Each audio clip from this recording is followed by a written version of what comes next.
მოგესალმებით მეგობრებო, გამოსულები ვართ ტესტებისთვის.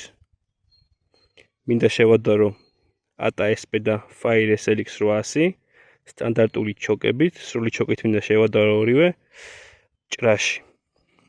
თაბახის ფურცლებით თლიან დასტას ვესვრით. ერთი გვერდიდან და მეორე გვერდიდან სრული ჩოკით 5 ნომერი მაქვს Remington-ის 36 გრამიანი. ვნახოთ, რომელი უფრო მეტად იქნება შეღწევადი. მანძილი იქნება 35 მეტრი, რა თქმა უნდა. პირველი გასროლა სრული ჩოკით ATA SP TV3 35 მეტრი. ტესტირება ჭრაზე.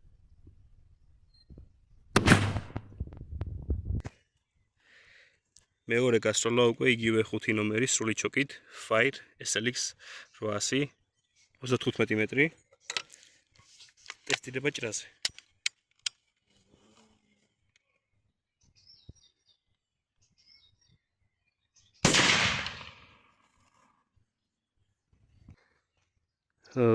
ეს არის ნასროლები უკვე პირველი ნასროლი ATA-ში.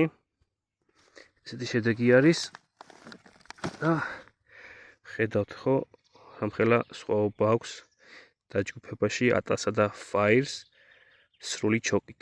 ხა უკვე გავიგოთ თუ როგორ არის შეღწეული საფანტი ამ ფურცლებში. დავითვალეთ მოკლედ შეღწევადობა. ATA-ს აქვს გახრეტილი 86 ფურცელი, ხოლო Fire-ს აქვს გახრეტილი 93 ფურცელი. ეს ნიშნავს იმას, რომ ოდნავ აჯობა Fire-მა ჭრაში და ასევე აჯობა საფანტების რაოდენობით.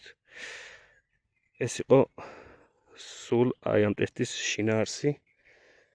ვიცით, პროფესიონალური ტესტი არ არის, მაგრამ საერთო ამბავში